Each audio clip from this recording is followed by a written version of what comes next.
Good morning बच्चों। आज मैं आप लोग क्लास 4th की हिंदी करवा रही हूँ, जिसमें मैं आपको पार्ट 7 खेल कूद और व्यायाम पढ़ा रही हूँ। इसमें इस चैप्टर में खेल कूद बहुत इम्पॉर्टेंट होता है बच्चों के लिए और व्यायाम मतलब एक्सरसाइज भी बहुत ज़्यादा ज़रूरी होता है, ये चीज़ बताई गई है। इसमें मैं पढ़ रही हूँ, आपको सुनना है और समझना है। पूजा की चाची दिल्ली से आई तो पूजा को देखकर हैरान रह गई। बोला, पूजा क्या बात है, आजकल तुम खाती पीती नहीं हो, इस तरह सूखती क्यों जा रही हो, तुम्हारा चेहरा अभी बुझा बुझा सा है। सुनकर पूजा हंसकर बोली, नहीं चाची जी, आपको ऐसा ही लग रहा है तो मैं ठीक ही तो हूँ। पर पूजा की मम्मी ने जो कुछ बताया उससे चाची चिंता में पड़ गई। इसका घूमना फिरना या घर से बाहर जाना तो शुरू से ही कम था, मगर इधर जब से परीक्षाएं आई इसने घूमना फिरना बिल्कुल ही बंद कर दिया है। सारे दिन कमरे में बंद रहती है। सुबह हो या शाम उसके मुंह में सिर्फ एक ही बात सुनाई पड़ती है, मुझे परेशान ना करो, मुझे अच्छे नंबर लाने हैं, इस बार प्रथम आकर दिखाऊंगी। मैं बार बार समझाती हूँ कि सेहत ठीक रहेगी तभी तो पढ़ाई लिखाई भी कर पाओगी और पेपर देने भी जा पाओगी। अगर बीमार पड़ गई तो क्या होगा। नाश्ते में के साथ चाची ने पूजा को अपने पास बुलाया और बोली, पूजा प्रथम आना तो अच्छी बात है, पर इसके लिए तुम्हें किसने बताया कि तुम बिल्कुल किताबी कीड़ा बन जाओ। घूमना फिरना, पार्क में जाना, व्यायाम करना सब कुछ छोड़ दो।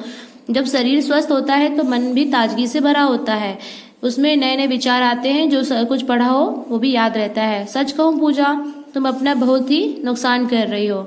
सुनकर पूजा एक ही क्षण में के लिए चुप रह गई, जैसे अंदर ही अंदर उसे अपनी गलती का पता चल रहा हो। धीरे से बोली, पर चाची जी मैं क्या खेल कूद कर सकती हूँ। चाची बोली, भाई ज्यादातर व्यायाम ऐसे हैं जिन्हें हम आराम से कर सकते हैं, अपनी अपनी शारीरिक जरूरत और रुचि के अनुसार। उसने भी कुछ व्यायाम चुने जा सकते हैं, धनुरासन, मत्स्य आसन, श्वास आसन, सूर्य नमस्कार, ये सब ऐसे आसन हैं जिसमें पूरे शरीर का व्यायाम हो जाता है और शरीर के रक्त संचार तेज हो जाता है।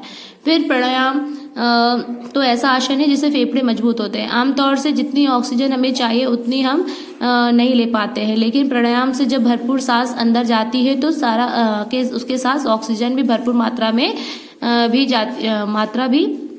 जाती है। इससे पूरे शरीर में स्फूर्ति का संचार होता है। पूजा ध्यान से सुन रही थी। चाची आगे बोली, कुल मिलाकर योग हो या व्यायाम, इससे शरीर में बहुत सारा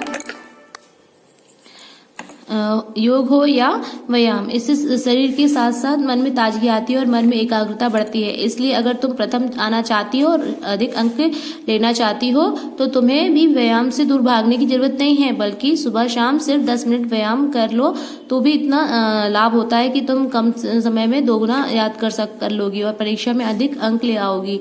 अब सोचकर बताओ कि व्यायाम से फायदा है या नुकसान। अब पूजा को समझ में आ गया था, पढ़ाई के साथ साथ खेल कूद और व्यायाम भी बहुत जरूरी है। शाम को सुमन चाची पार्क में जाने लगी तो पूजा बोली, ठहरिए चाची, मैं भी चलूंगी। लेकिन वो उनके साथ चली गई। पार्क में पूजा ने दूर दूर तक फैली हरियाली को देखा। बच्चों को झूलते देख उसके मन में भी हिलोर पैदा हुई, वह भी झूला झूलने लगी। सुमन चाची पीछे से धक्का देकर उसे जोर जोर से झुलाने लगी तो वह बहुत देर तक हंसती खिलखिलाती रही। झूला झूलने के बाद जब दोनों घर लाने लगे तो देखा कि एक कोने में कुछ लड़कियां बैडमिंटन खेल रही थी। सुमन चाची ने उस तरफ इशारा करते हुए कहा, देखो पूजा, तुम तो कह रही थी कि मैं क्या खेलूं, कुछ समझ नहीं आ रहा है, पर जहाँ चाह है वहाँ राह है। देखो ये लड़कियां कितने मजे से बैडमिंटन खेल रही हैं।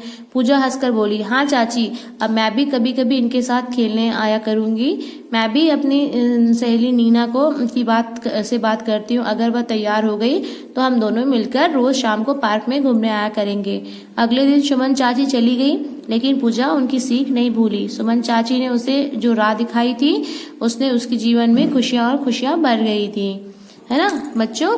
आपको आपके जीवन में पढ़ाई के साथ साथ खेलकूद और व्यायाम भी बहुत जरूरी होता है, तो इसलिए आपको रोज पढ़ाई भी करना है, खेलकूद भी करना है और व्यायाम भी करना है। ओके बाय बच्चों, थैंक यू।